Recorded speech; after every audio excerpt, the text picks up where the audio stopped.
At the same time that he is publicly making this exception, his administration has kidnapped a migrant farm worker union organizer in Washington. Which side are you on? Which side are you on?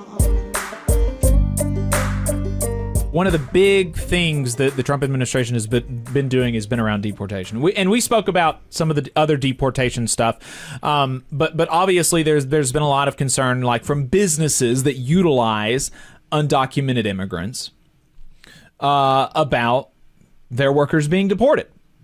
And so Trump has apparently heard the pleas from the business owners, and this is what he has had to say. So they can lay on it as well. And we're going to work with people so that if they go out in a nice way and go back to their country, we're going to work with them right from the beginning on trying to get them back in legally. Is that right? A chance to come back. So it gives you a real incentive. Otherwise, they never come back. They'll never be allowed once a certain period of time goes by, which is probably going to be 60 days. We're also going to work with farmers that if they have strong recommendations for their farms for certain people, we're going to let them stay in for a while and work with the farmers and then come back and go through a legal process. But we have to take care of our farmers and hotels and various places where they need the people. And we're going to be working with you very carefully on that. So a farmer will come in with a letter concerning certain people saying they're great, they're working hard. We're going to slow it down a little bit for them. And then we're going to ultimately bring them back. They'll go out. They're going to come back as legal workers. Okay?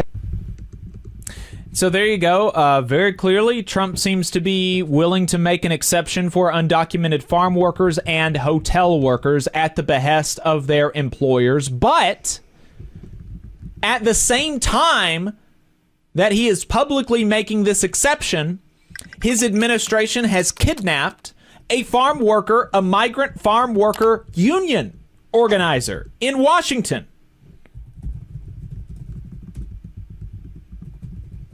And so what does it do when, at the same time that you are saying, well, we'll probably make an exception for undocumented workers in these industries, at the same time that you are doing that, you are detaining and attempting to deport a union organizer in those industries? It's sending a very clear message. And it's sending the message that capital wants. It's sending the message that we will allow undocumented immigrants into this country specifically because they are so easy to exploit, because we can make use of ICE as a cudgel on behalf of the employer to say, look, you're welcome for being in this country. If you ask for anything more, we will just send you back. Right? That is obviously not good for the immigrants. It is not good for the immigrant union organizers, but it is also not good for American workers, which is what this whole deportation regime is ostensibly on behalf of. This is being done ostensibly on your behalf as a native-born American worker.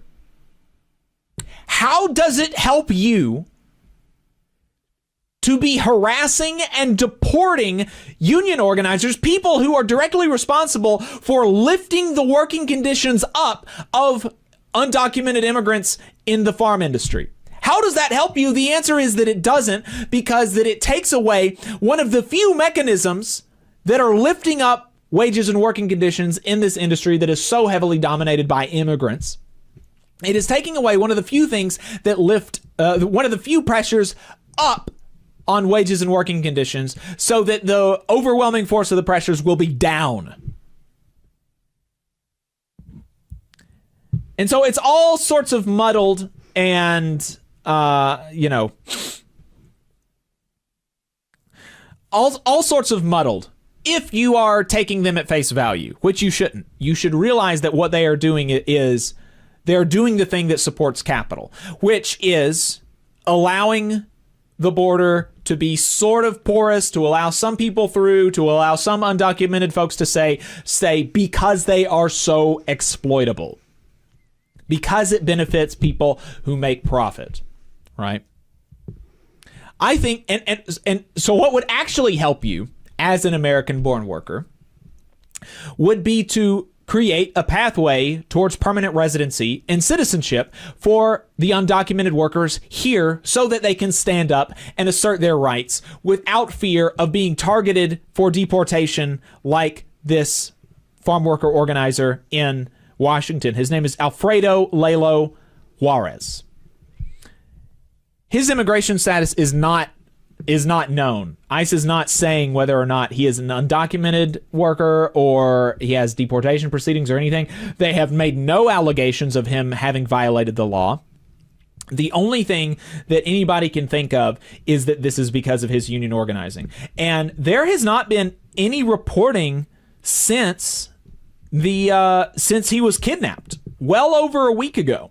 There's been no more new news about this, which is a scary thing in and of itself. This guy who was very prominent in the immigrant worker community in Washington was just kidnapped a week or two ago, 2 weeks ago, and there's been no news since then. ICE has not said anything else. There's been that's a scary thing that can happen to somebody like that.